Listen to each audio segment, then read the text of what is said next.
solid start so far. Yeah. That is not the direction I wanted to go. Welcome back to Ever-Changing Vibe. I am here again with Gio as always, but this time he's off camera. We finally talked about it, and Gio's been trying to say, as the producer, he should be off camera and being able to work the stuff, and we got a nice little setup, a temporary setup for Gio over there. How we doing? Pretty good. Pretty good. I hate that setup. It just looks so ugly, but you're not on camera, so I guess it's fine. Yeah, I'm alive. Yeah, we're still or from last episode, I'm still using that the new side of the studio, the new setup, and it's what I have to roll with again today. I'm not finished. You'll be seeing edits and changes throughout the next couple episodes, but with me here today, a nice guest feature to help me break in this new setup. I got my boy Noah making a return from episode 98. How you doing today, dude? I'm doing all right, man. I'm happy to be here at this Ever-Changing Vibe studio. It's always a good time, man. Moved some things around since the last time. Yeah, but I'm and digging that it. was recent. I don't have like a rule or a structure to like how often someone returns to the podcast, but I feel like some guests like my last guest was like 15 episodes in between, and I'm like, I feel like a lot has changed. This has only been almost 10, or like 9 episodes, I think, in between. What's been going on since the last time you're here? Dude, literally nothing, man. I feel like I'm the least interesting person in this room. No, just, dude, I'm You have like, a Well, you said it Colombian first. wife. yeah. Dude, I know. It's like, it's talking to me before the show, like, dude, you gotta sell yourself, you gotta sell yourself. It's like, all right, this is your moment, Noah. I'm not interesting. No. No, man, I've just been working, honestly. Gone to Boston a few times, always a good vibe. If you haven't been to Boston, check it out. But I'm assuming probably every one of your listeners has been there at some point. You'd be surprised. but- I got some listeners that don't live in the state, so Really? yeah. Where you got some of your listeners from? Where's no one? Oklahoma. Don't say it. Just you mouth asked. it, dude. Dude, this is why he doesn't talk on this podcast. We'll bleep that part out. That's fine. Anyways, Yeah. I picked out a couple good Napoleon quotes for the next couple episodes. I was doing that last night when I was drinking a little too much port, and I honestly forget which one I picked for you, Noah, but I have a good one.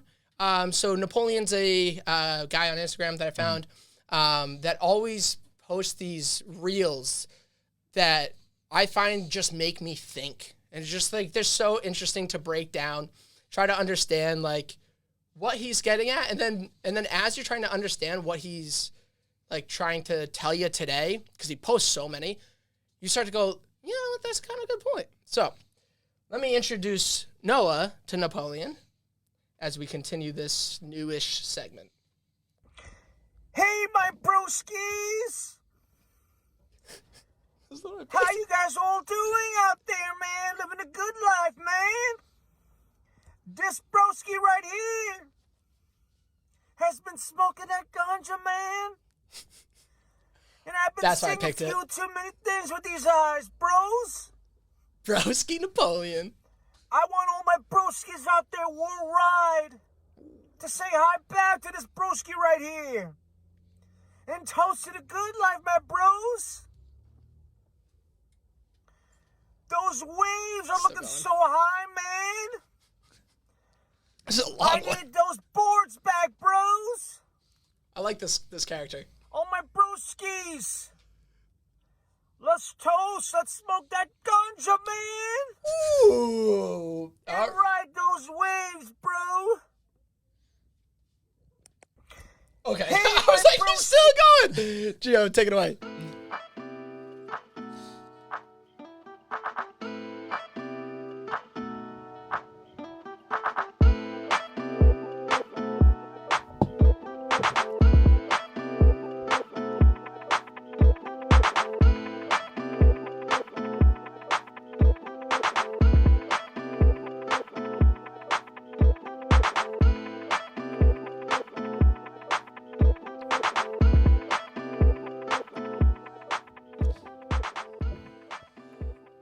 Alrighty. What do you think of our good friend over here at Ever-Changing Vibe, Napoleon? What do you think about his message today?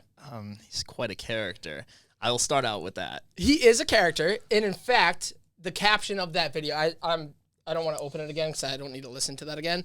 Was something about playing a character. So he's pursuing an acting career. So he posts reels doing different characters and doing different things. Sometimes they're obviously like a character. Like that one, he's doing a broski character, which, funny enough, we're recording this on 420. I really forgot about it until like you said it right before we started recording today, and I was like, oh yeah, it is 420. And then when I played it back, I was like, I knew that yesterday when I was doing it. Drunk me can be smart sometimes. I know. He plans. I plan. Yeah. Like you planned a couple topics for us today. So what's the first? No. Jeez, bro. I was like, oh man. Now, when you said Napoleon, I was honestly thinking it was going to be something like history related, like Napoleon Bonaparte or something. Sure. You know, because I think I told you I've been like into history for a while, so I thought it was going to be something like that. And then I just hear, "Hey, broski, what's up, man?" And I'm like, dude, that was a good impression. Man, I don't know. Just Have you been good at impressions? No, not really. No. I wish. No, I can do. I was gonna say you have a kind of monotone voice. I did not expect you to have range. That was pretty cool, dude. No, I mean I can sing a little bit. No, I can't. Yeah. No, I can do it pretty decent like Donald Trump. I'm not gonna do it right now, so I don't. That kind of just defeats the whole purpose of like saying that. But you're wrong. You're gonna do it. Dude, I can't do it right now. Think about New York. Think about the people of your state. These people, these stupid people. They all want to be me. I got the best hands ever. I'm gonna go and go get a burger, a nice, large, big, extra medium burger. I think you got to be a little more. It was a really good impression. No. Better than I might accidentally do an Italian accent trying to do Donald Trump. Yeah. So a lot better than what I could do. Do you know Shane Gillis, the comedian? Yes. Yeah. His Donald Trump impression is one of the best I've ever seen. Like he's so funny when he does DT because he's kind of like a fan of Donald Trump. I don't know about if he's a fan of the politics, but I know he's a fan of the character that is Donald Trump. And he does a great. He has what is it called? Gillian Keeves. Have you ever seen that? No. That's his like sketch comedy like channel or whatever it's called. And those are if SNL was good because SNL was gonna hire him.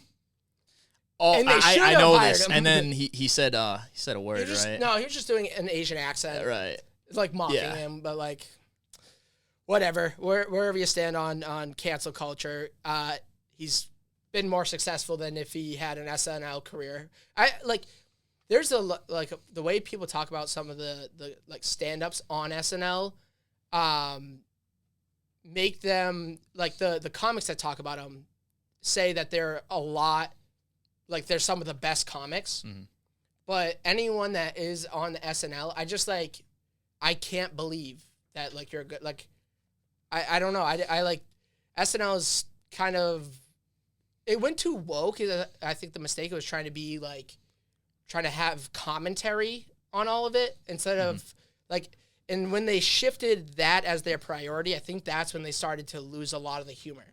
I think they've always done commentary, but it was always the joke was the first thing. We want to make a funny joke in our sketch, and we want it to be commentary.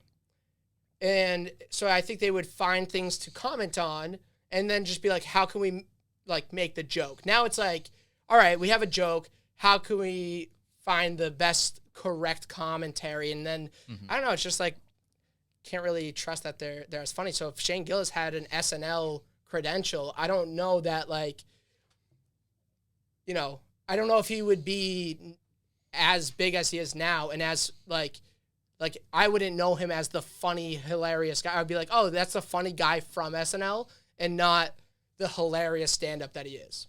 Right, dude, I will say I have a lot of respect for comedians because it is tough to like go on a stage and just have like an hour or 2 hours of like material prepared. Oh, and it like takes have that years. have all that memorized. Some of it's just like impromptu. It's crazy, man. I don't know how people do that. I actually saw a comedian in Boston a few weeks ago named Chris Stefano. Oh, I wanted to go to that love show. Chris He's fucking awesome. Chrissy Chaos. No, Did he have the glasses? Yeah, the blue glasses. Yeah. I talked about intermittent fasting like 100 times. Did he? But yeah. But no, he was a good time. But yeah, yeah, we ended up going to like a casino right before that. I was probably the biggest winner of the day because I actually didn't gamble at all. So, yes. you know, that was the way to, I was the like, way to do hey, it. I can't lose if I don't play. Yeah, so yeah. can't win either. But you know, that's the part that ends up knocking people down. They're like, oh, you know, I can't, if I don't play, I can't win. So I'm gonna play, but then you know you lose a lot of money. But yeah, I'm not a big gambler. I know you're big into sports. How are you?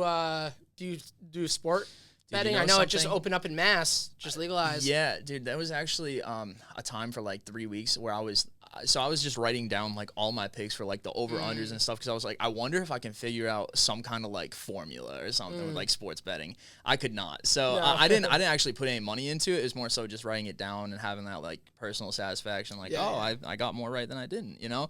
Right. But no, I haven't done it yet. Dude, I feel like honestly, like I don't want to be like that old dad that's like giving this random advice to like teens or anything. But Be like, that, yeah, please. yeah. I mean, I'm not a dad either, but so kind of a relevant comment there. But no, I feel Yes, like daddy. no, I feel like dude, honestly, it's just so accessible now where I'm like, dude, the gambling recovery industry is gonna go like through the roof. Dude, like I hear students talking about that are like 16 years old I talking about sports know. betting. I'm like, dude, you realize you have to be like 21, Right. 21, right? Or 18, whatever it is, but you were definitely not that age. And it's like, oh, I'm using my dad's account. And I'm like, I think that's actually going against the guidelines. But I didn't again, mean to fuck you up. Okay, wALiE. My phone, I think. You just, piece fuck. of poop. How dare you? How if you got to dare call, you? you got to take it on the show. I think that's the rule. Yeah. How- Yeah. you got to show the text, everything. No, it was my neighbor saying he's having people over this weekend. Glad you know. I am. Kind of Okay. boring, but I probably won't talk about it if I. Wow. Oh, dude, did you have that last time I was here? I don't remember a soundboard. Yes, yeah, I had it though. I just Yeah. never use it.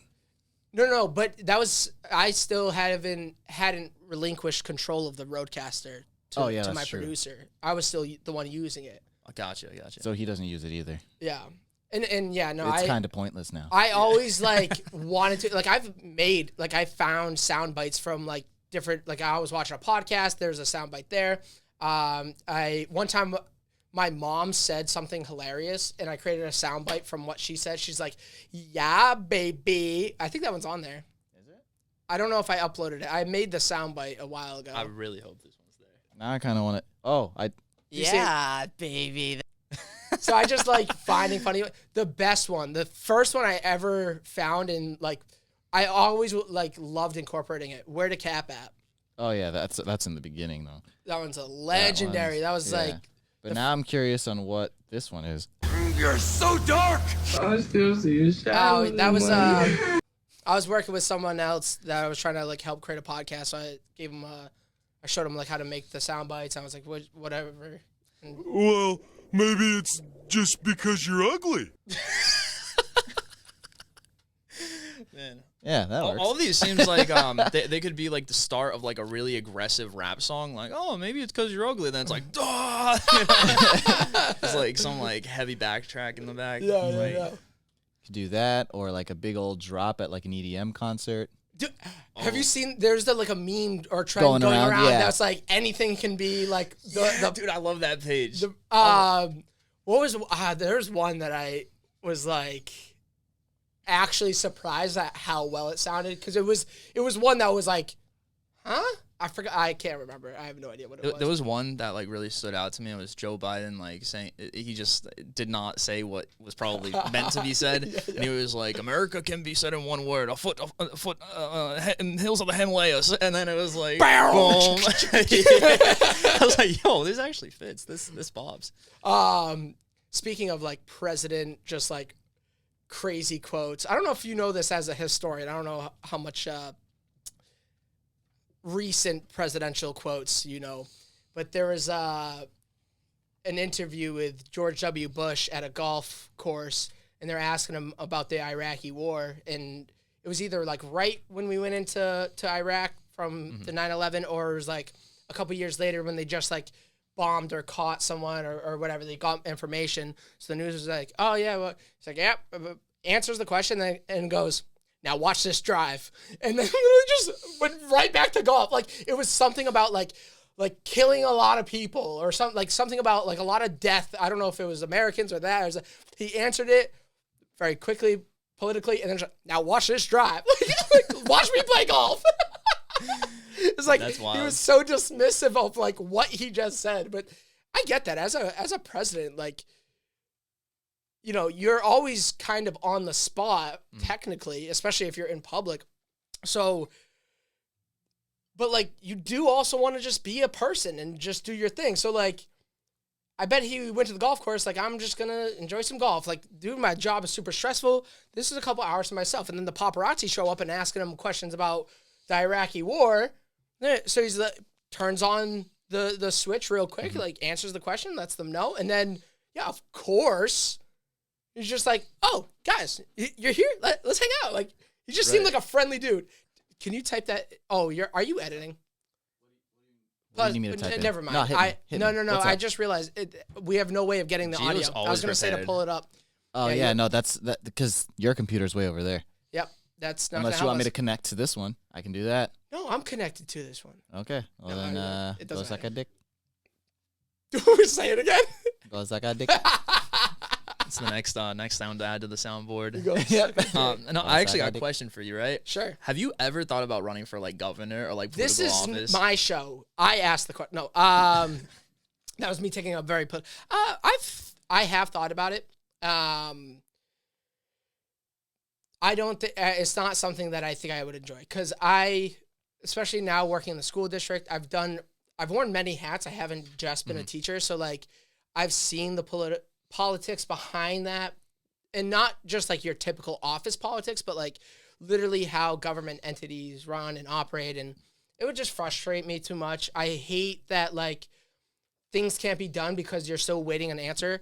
I could see myself doing like entrepreneurial CEO, like having a larger presence, like a leadership role, more than I could see myself doing that. I just like, there's even times where like as a teacher who's in charge of your classroom and all those people that I'm like, I don't like this because like even our politicians can't just do what is most effective in the moment. You know what I mean? Like, yeah. This is not the example that happened in my classroom, but it like popped in my head. Like back in the day, especially like I went to a Catholic preschool, like they would whack your fingers with rulers. If you, it happened to my friend. He made an 8 with 2 circles. And actually, no, that one happened to me. I forgot what happened to him. He did something stupid too. Wait, hold up. As recent as like 2000, 2001, I don't know when you It were in must have been preschool, somewhere 2000, around yeah. that. They were still allowed to like hit students. That's crazy. But actually. here's the Yeah. thing. Teachers were never allowed to just hit people. Right. But like it used to happen. And guess what? You stopped writing your 8 with 2 circles, right? Yeah. You finally, because like your preschool worksheet was like write the number 8 7 times. So then if they see you go 1, 2, or if you're left-handed, like they smack your hand until you're right-handed. So like that is an effective way if you're trying to get a solution. Like, hey, the kid's not behaving. There's pretty recent stories, probably up until like 2005, like when the internet really started to, especially the social media area where everybody's sharing information. But like, there's definitely stories with like principals and shit. Like, we're not doing detention. Fucking smacking kids like, or like there's like so many rules now about like, there was a teacher, I want to say it was like in the Cape or something, like a year or 2 ago, who saw like a fight breaking out and grabbed the kid and just like try to like pull him like away. And the reason, like legally it makes sense, but he grabbed the kid and threw him like to the side to like separate the people. And the kid he threw like slammed into a locker or something and is now suing him for like a bunch of money because like the kid got super injured. Teachers now, because of that lawsuit, there's like laws that say you can't touch kids. Even you should never touch kids. That's the next soundbite. You should never touch kids is a great soundbite. Yeah, not the thing before it. It's a real hot take. You couldn't put your This is hand. crazy. So like, guys, I had a bad one last episode too. I forgot what it was. I just said something that, like, I pause because when I talk, I'm often like, that's when I'm thinking of my thoughts. So I'm just stringing together words as I'm coming up with my thought. So I don't always know where I'm going when I start talking. I know that's like embarrassing. Like that's not something I'm proud of, but that's what ends up happening is like I'm going down a path and I'm not paying attention necessarily to the last word I said, just where I'm going. And I'm pausing to make sure I know how I want to conclude the point. And then I pause when I should not pause. Do not touch children. Anyways, like, a lot of schools for the past like actually I feel like I had one when I was in high school. They're called SROs, school resource officer. Yeah, It's literally just a police Yep. in the building. Even they have like rules and regulations where they can't touch kids. Well, I that's accidentally did it again. yeah, I was like, that's Right. nice. But it used to be like because we've kind of our school there's a 8th grader who's kind of realizing and a lot of other sides of the coin like with when it comes to like a school, like I'm actually kind of like I get it. He's realized that he's a larger kid and can't be physically moved. So like if a teacher's like, get out of my classroom, he can just say no and not go. In the past, the SRO used to be able to like literally go in there and physically remove him from the class, like in certain scenarios. But now even the SRO can't move a student, can't physically like even if that student was like harming or not like physically like harming a student, but like you can't just move a kid and you can't just physically like, but even if you're not hurting them, you can't restrict them. You can't like, why were we talking about physically? Well, because you brought up, you said something about like how when you were younger, like you had some Catholic person who would like hit your fingers or whatever with a ruler. Oh, because you were asking about government positions. Yeah. And because of things like that, like I know what the most efficient way of handling a problem or whatever is, but there's rules and regulations as to why you can't do that.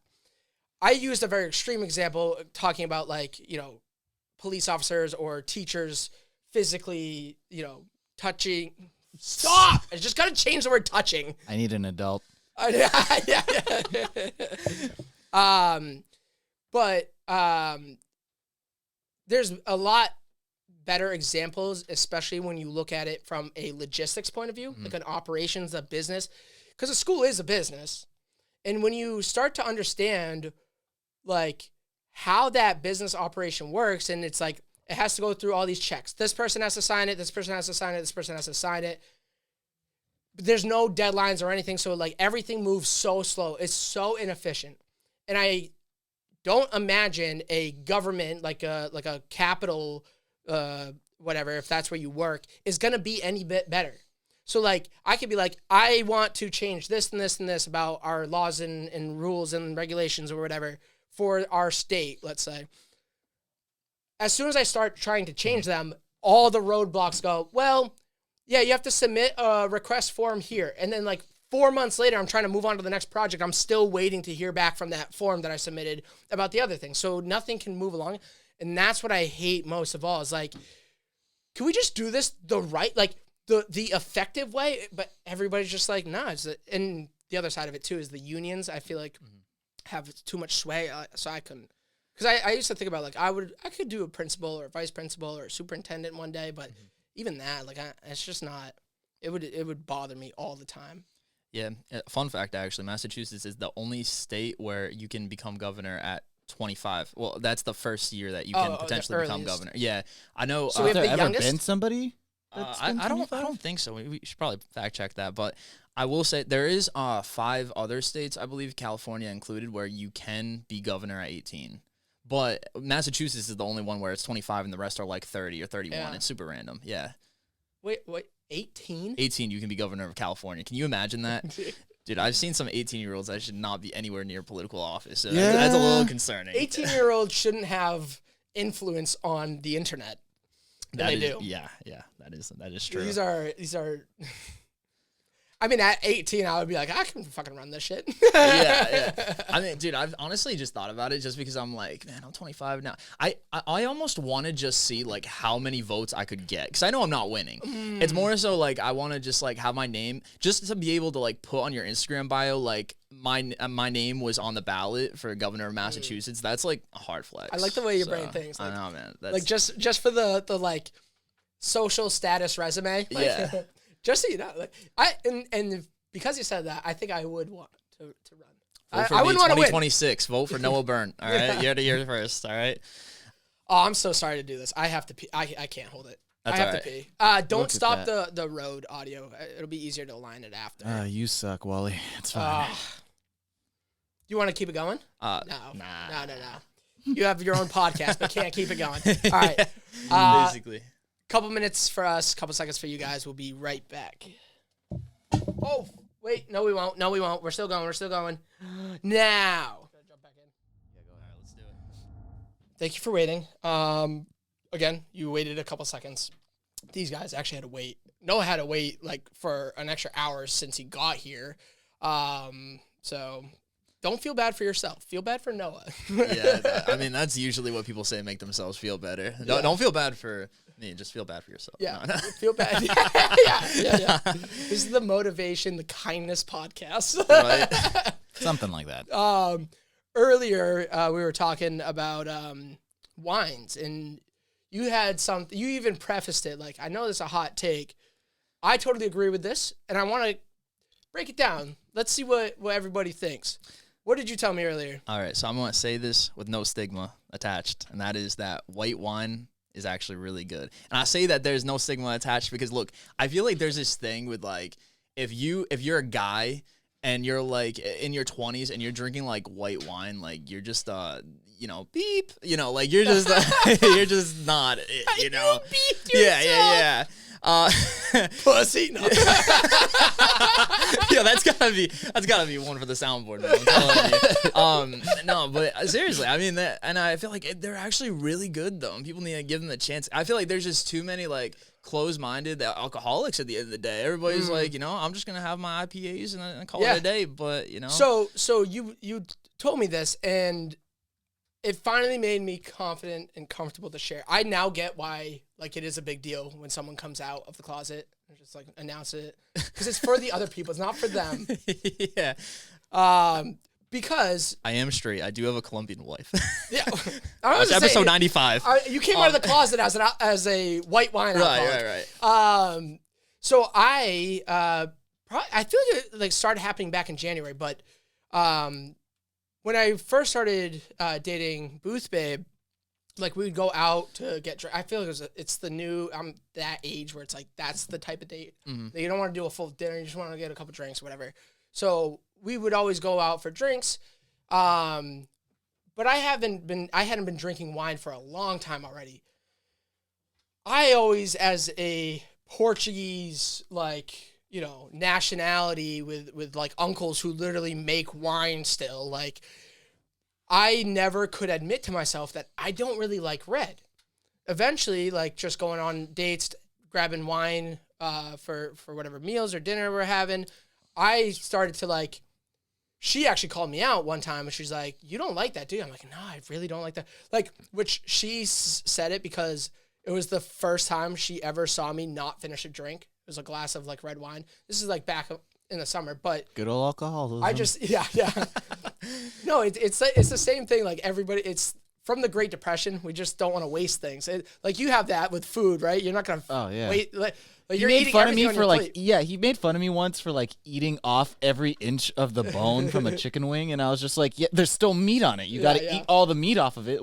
That's a waste. The bone, that's where all the crunch is. Like, I didn't eat I chewed on the thing to get the marrow allegedly. I saw him eat the bone, so. To be fair, I don't do that, but I probably should. Like, I don't want to waste. I get your point with that. Yeah. I was just raised poor, so we so we ate what we could.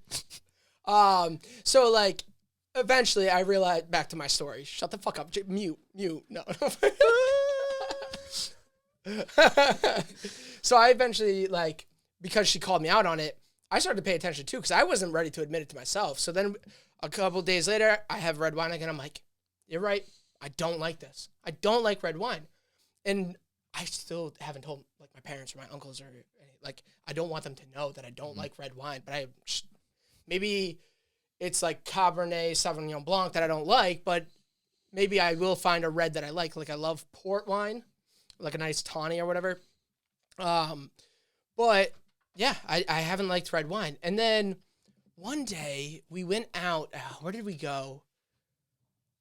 I think we were just like in Newport, and I was like, I want to like order a wine. I really want wine because it was a fancy restaurant, and we were just kind of like bar hopped before our reservation. So like I had a nice little buzz on. I'm like, I don't want to lose this buzz, but I'm not gonna order like a Manhattan with my like seafood dinner. So I ordered a bottle of white for us, and I was like, this is really good.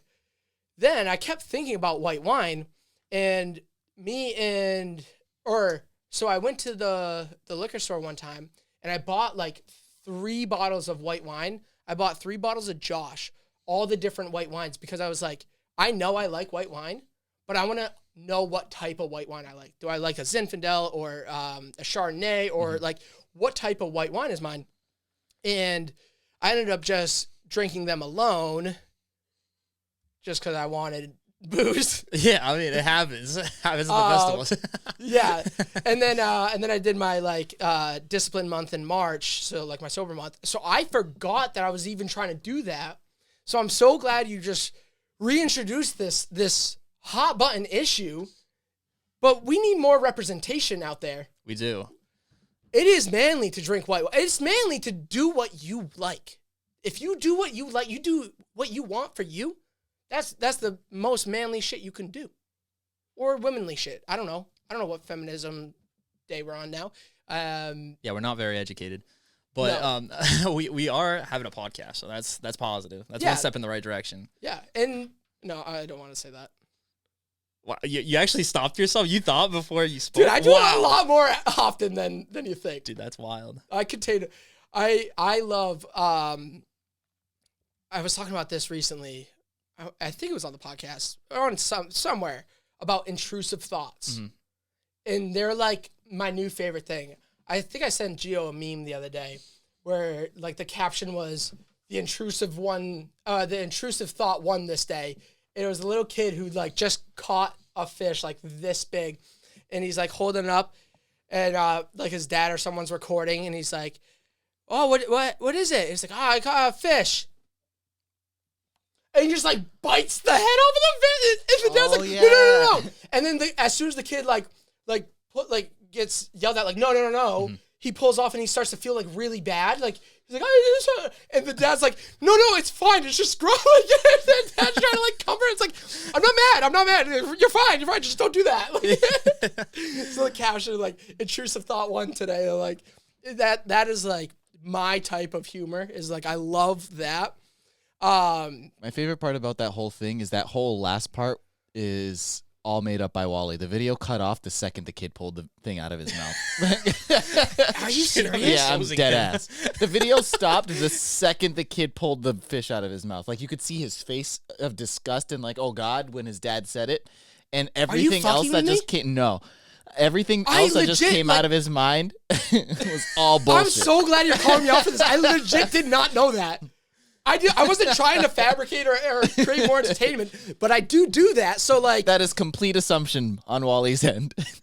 And Booth Babe can attest to this. Like my favorite thing to do is create backstories for just people in public. Like when I people watch, I have the whole story. Why they are walking around this place, why they look like that, why they have that facial expression. And I just start sharing it. And I just start saying like if I'm driving home, I always like turn my head to like look at people's cars, like who's driving this vehicle? Where are they go? Like, and that's how I drive. I don't listen to podcasts. I don't listen to music. I just drive in mute, and I use my observations to like think and get me through 20, 30, whatever long the drive is. And then I come up with these whole backstories. Then I like get home and I start like sharing that.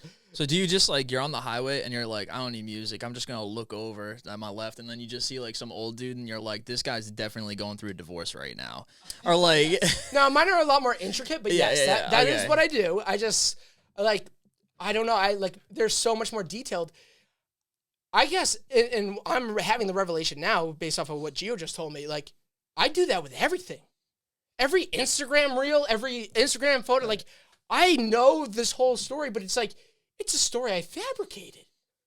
I've been doing this for so long. But it makes life so entertaining. That's my favorite thing. All right. Self-discovery moment, man. Yeah, whoa. Jeez. Live, ever-changing, Lies. exclusive. This sucks. Excalibur. Yeah. Yeah. If people got through Elemental the first 15 minutes, this is gold. But I don't know if anybody's getting through that part, to be honest with you. That's a clip. If you got through the first 15 minutes, this is gold. Damn, yeah, I don't know. It's so fun and entertaining. And I love when I can share these, like, this is what I think that my like close longtime buddy, like, I feel like I start doing that. He used to always call me out, but now he'll kind of like play the game with me. I think Booth Babe's been doing that a lot too lately, where she's like, all right, this is one of his things. I'll call him out for it later, but oh yeah, how do you know that? Oh, well, look at the bumper sticker. The bumper sticker. Just like add to the Dude, I do this all the time when I'm like driving home from work and I'm calling my dad and I'm just telling him about people on the road, and it's just like, oh yeah, all right. Just lets me do it. Dude, this is so random, but I was thinking about this the other day. You ever just want to, like, I mean, I'm sure, like, everybody has, like, this local corner store, like, somewhere that sells, you know, like, whatever, like, cigarettes, drinks, like, all that stuff right on the corner, you know? Like, I've had this thought, like, recently where I see the same guy, like, almost every day, like, to buy, like, a Gatorade or whatever, and then I'm like, I kind of want to, like, get to know him and, like, know his background and, like, know, like, how he got there. Because I see this guy every day, and it's just, hey, how's it going? How's it going, bud? It's going good. Here's the drink. All right, $2. Here you go. That's kind of where the backstory stuff comes from. That makes sense now, honestly. Because, like, because I used to talk about this a lot back in the day, like, and I still do this. I started going to stores, like, even a grocery store, where I'm walking up and down an aisle, and sometimes I might be able to find the item that I'm looking for, but I don't try that hard to look for it just so I could talk to someone. And every single time I'm going to ask them that question, I always hope it's going to lead to a conversation. I like never like to just say the, hey, or the, like some of the other ones, like, oh, how you doing? Good. Like, I want to like have, like, say something or like, ask a leading question that's going to get more of a response than a good. Like, I always love having conversations with people like that I'll probably never see again. It's literally just for me. Like, it just genuinely makes me happy when I'm like, I don't know what that guy's day was like, but, you know, he's not going to forget that some guy just asked him where the tomatoes are, and then he told his backstory to me. But I haven't really got too far. I've had some successful experiences with this, but yeah, my follow-up question was going to be like, what percentage of the time does it actually work? And you get past that, like, oh, good, cool, all right. Yeah, not often, but that's why, like, I mean, it's a numbers game. So the more I do it, like, statistically, I don't know, but like, even when I'm like just checking out, like, I was at the liquor store on my way here because Jeff finished off our bottle. I helped him share off the bottle of tequila, so I had to like replenish the studio. But there's always the same lady, and I always like to like just start with jokes and stuff, and I always like try to test the waters with like while she's ringing my shit up, like trying to like ask another leading question or ask something because I always go to the same liquor store. Like, I only want a small little dose of you. I don't want you to start telling me your story. So like, I'll say something like, if there's a holiday around the corner or something, like, oh, have a good, like, or happy Thursday, or like try to say like stupid shit like happy hump day on if I'm there on a Wednesday, just to see how they react to it first. Right now, that's like the game that I play is like, I just want to see how they react to like the abnormal, like, thanks, bye. No, I don't need my receipt. No, bye. Like, I want to like just be a turn. Mm-hmm. And then like one day, if I have more time or I'm buying a lot of stuff and I can ask like, oh, are you doing anything for 4th of July? Like, and then see if there's more that I can get. But like, I don't necessarily need more. I like to be something different in their life, especially coming from like, my first job was McDonald's. So like, there's a lot of people that like stood out to me that I still like think about that memory because like it was the one person that didn't say good when I said, how was your day?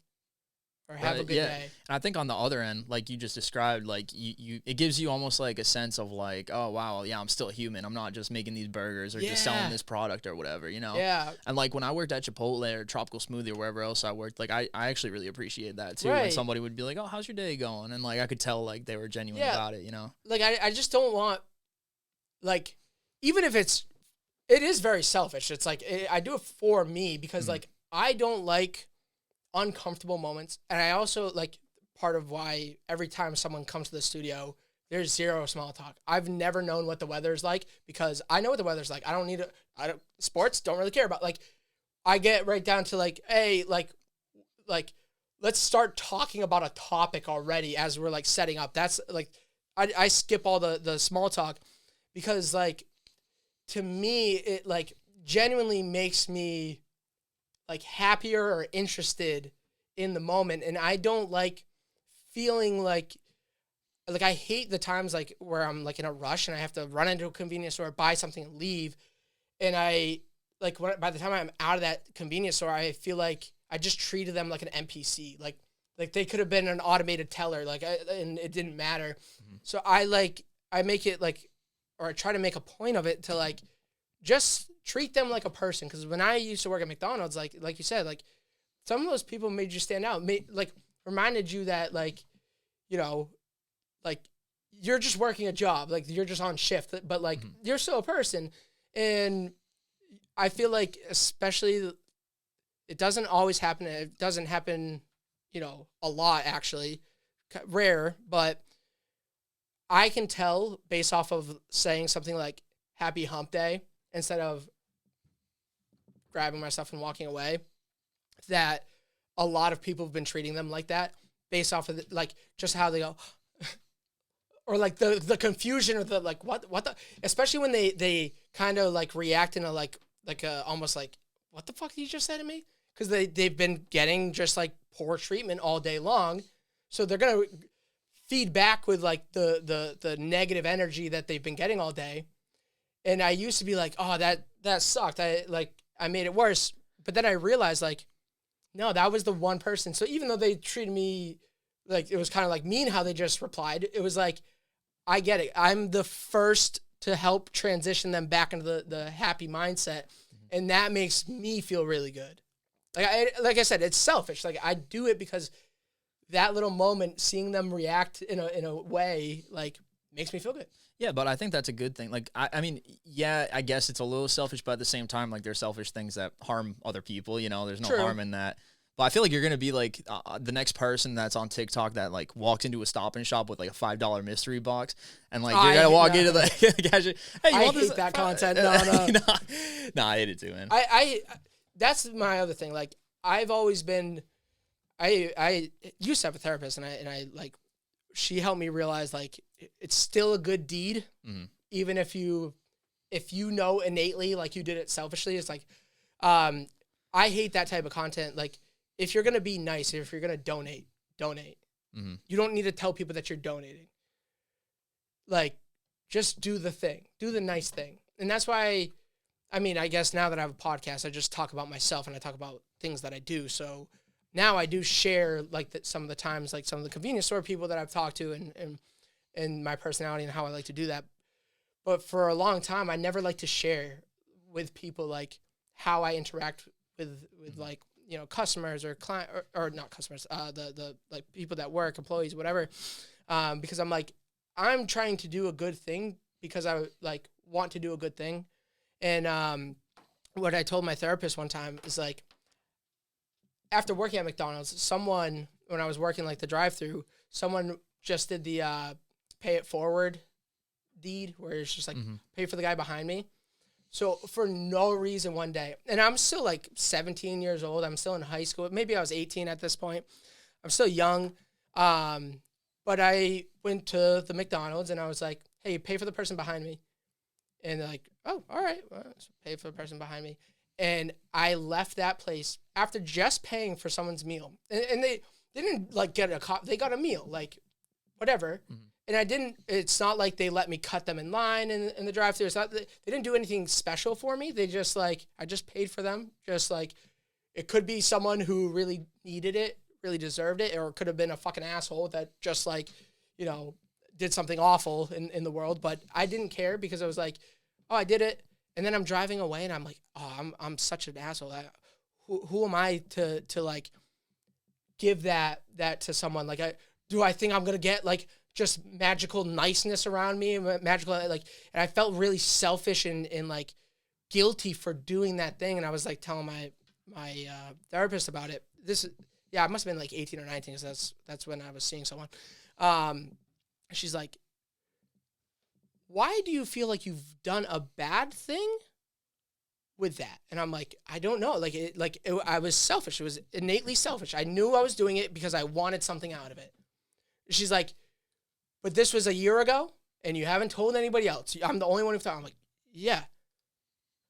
Then what selfish thing did you do? And I was like, oh, so like, and then she broke down. She's like, even if it was, like in the worst case scenario, it was selfish. You did go out and share to the world. It's like, the deed is still a good deed. And it's not like just a good or a bad. Like, you don't have to actually compartmentalize like what that thing was. It's like everything's going to have a little bit of good and a little bit of bad, and a little bit of this, a little bit of that. And like, you don't have to think about it. You don't have to feel amazing and empowered and like you are the nicest person in the world, but you definitely don't have to feel like you're the worst person in the world for doing a deed. Like, it's just a deed. You just did a thing. Yeah, exactly. I think sometimes just like going out of your way to do like the simplest thing for somebody can like make a big impact, like not only on the other person, because you don't really know how that impacted the other person, but just like for your own like mental health, you know?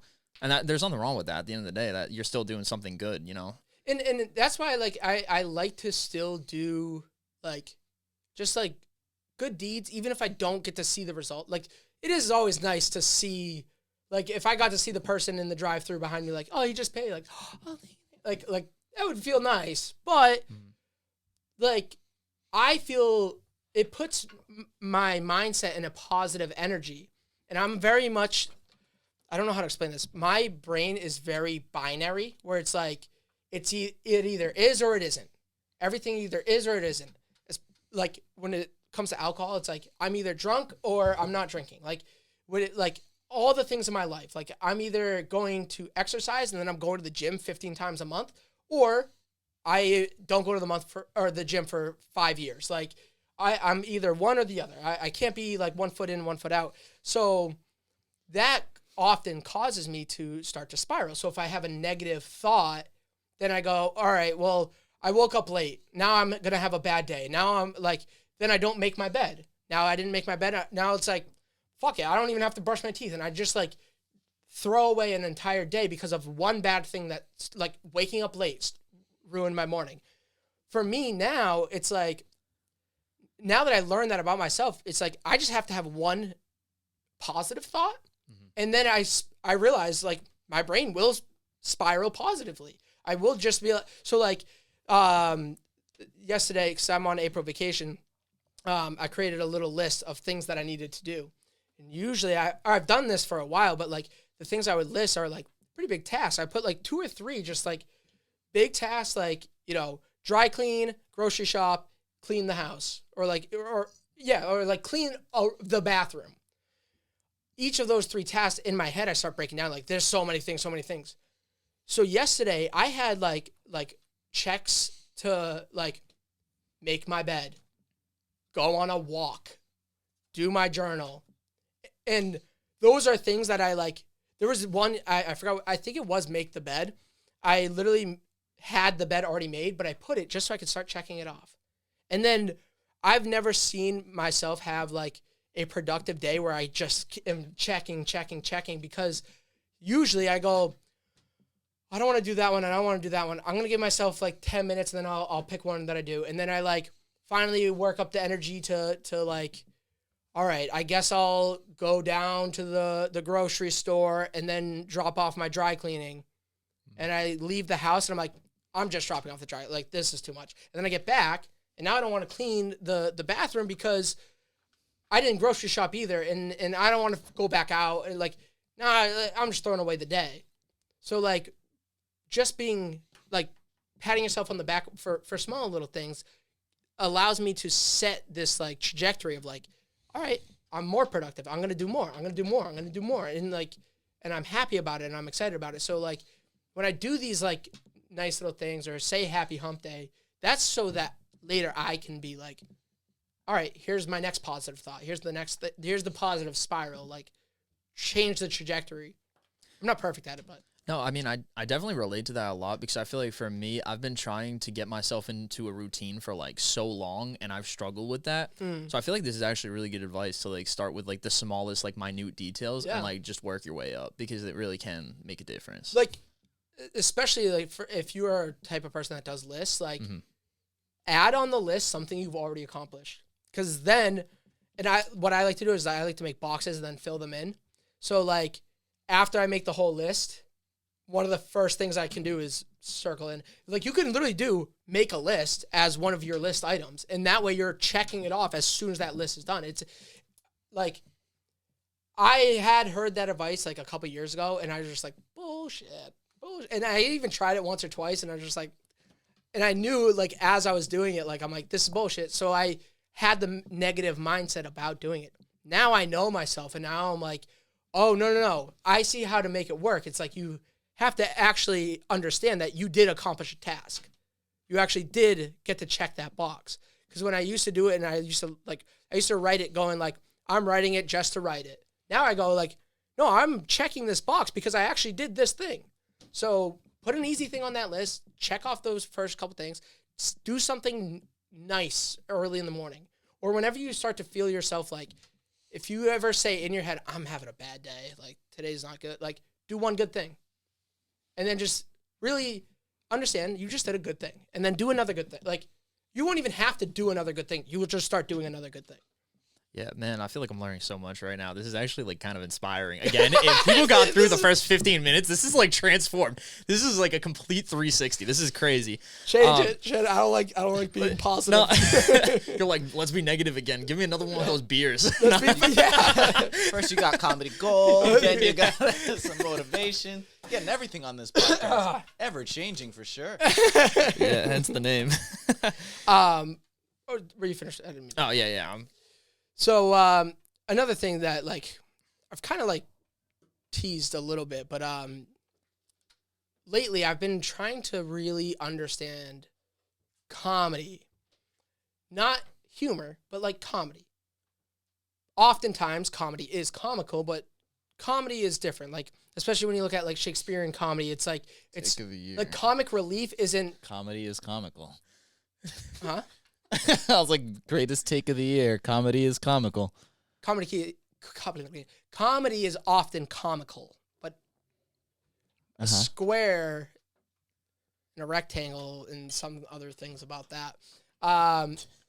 Anywho, before I nail home too Back many to the like, gold. powerful motivational quotes, like a square and a rectangle thing.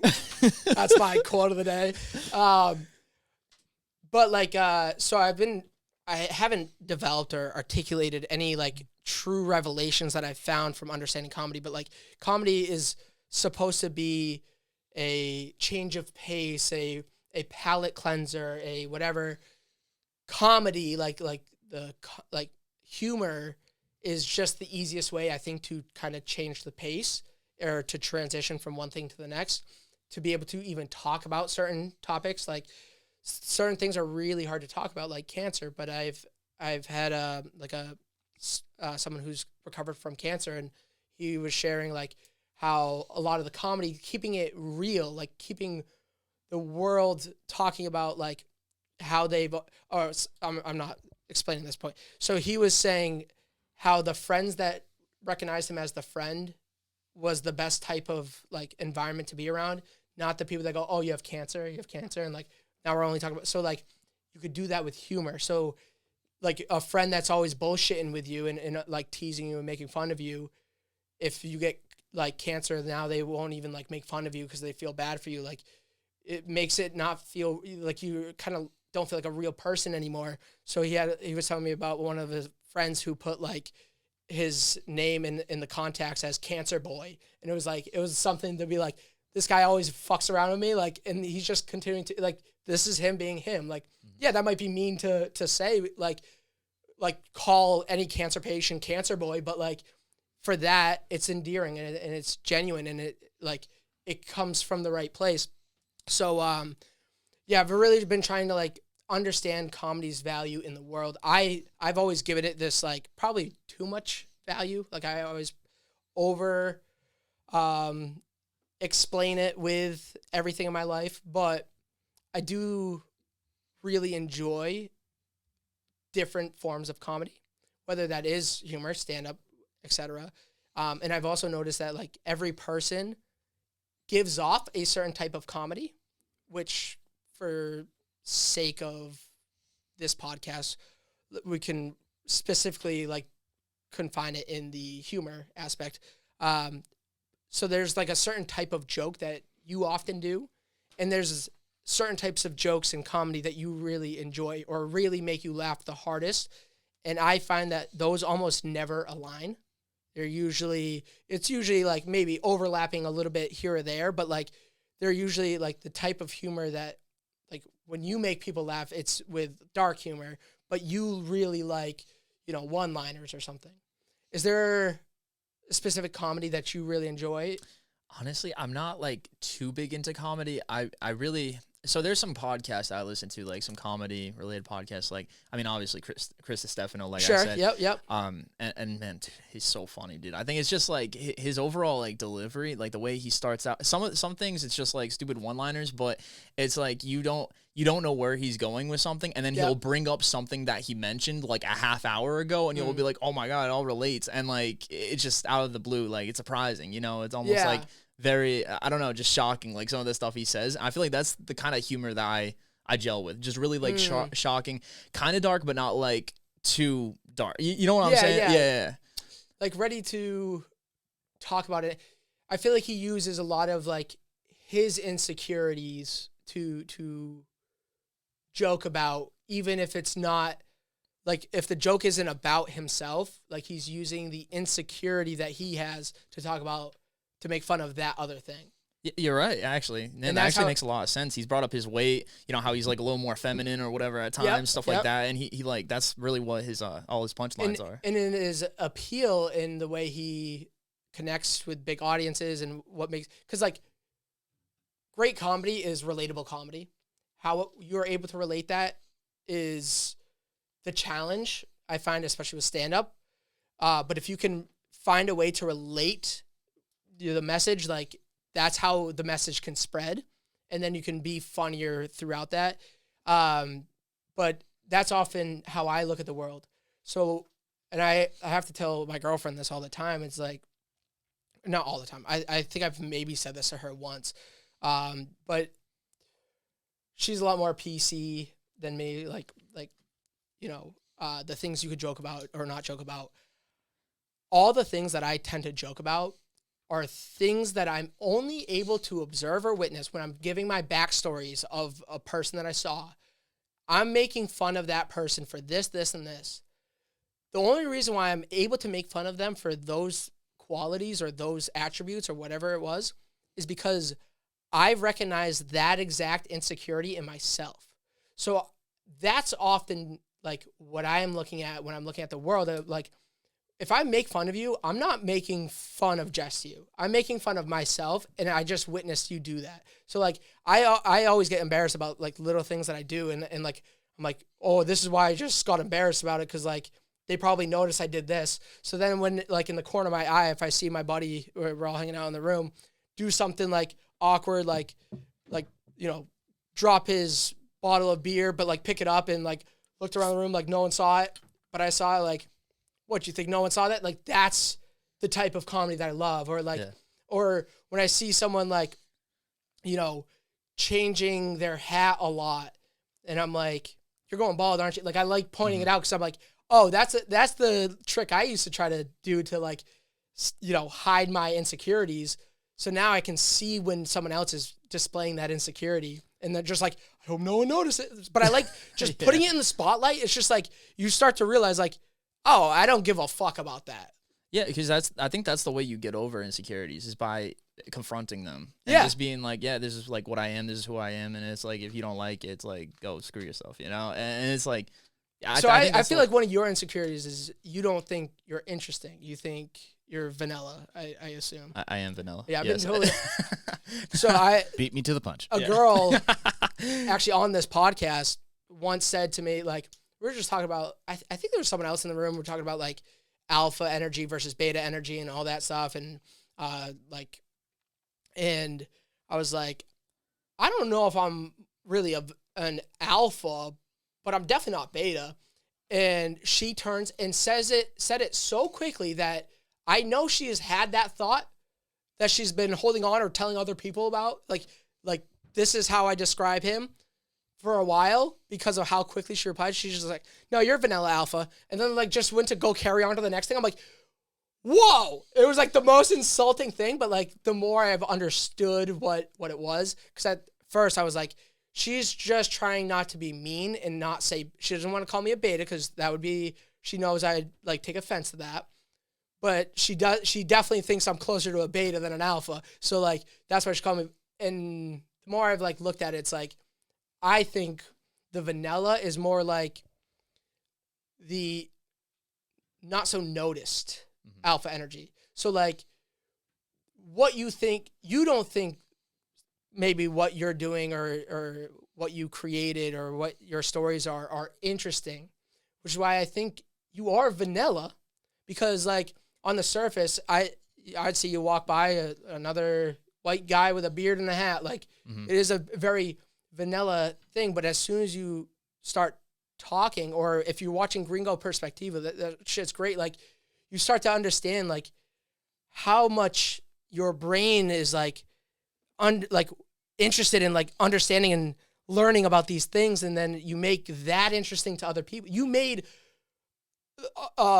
bridges and buildings interesting to me because you're like, oh, there's the only one building that's on top of a underpass or a bridge or a highway, and that's in Fall River. I'm like, whoa. And then you figured out like the whole Boston thing, and you just like, you even do it with like you're a monotone, so it's like it's a vanilla like appearance, but like when you listen to it and you understand it, it's like, whoa. Not to mention you met your now wife who lives in Colombia on a app that's supposed to help you learn a language. Yeah. I don't even like to learn languages. That's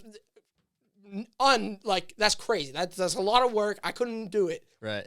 You met your wife that way. Yeah, I mean, it's true. Can't deny it. Again, vanilla, but very interesting. Mm-hmm. You find ways to make the things you're interested in interesting to other people. Mm-hmm. So, and I think that's a very powerful thing. So I'll say in a term of endearment, if you will, I would say, oh no, is that one dead? Sorry, that was a bad ADHD. I don't usually address it. That was one of those moments where I was like, yeah, I'm gonna do this quietly before Fuck. he dies, and then you just like. He's like, I think it's because hey, camera, squirrel. I was already thinking about. I was already thinking about posts and editing, and that's the angle that I wanted for this part of the conversation. Either way, I'm just gonna fucking wrap it up here. But yeah, I hope this doesn't come off as offensive as it did when I was first told. But I do think you have a very powerful vanilla value in the world. Dude, I'm extra vanilla. Extra vanilla. It's better. Yeah, no, if I said mayonnaise, we can all agree that would be offensive. Vanilla's a beloved like, it is flavor. Like, yeah. there's a lot, but like when you think of vanilla, it's just like, all right, white, like bland, boring. But then if you have like a vanilla coffee or a vanilla like flavored cookie or dessert, it's like, I like vanilla. Dude, a lot of people's favorite ice cream is vanilla. In fact, I'm one of them. Yeah. So that's why I think to go off of like kind of the intro, where you said the thing about not being interesting, like I think you are very interesting, and when people start to realize the ways that make you interesting, you are vanilla.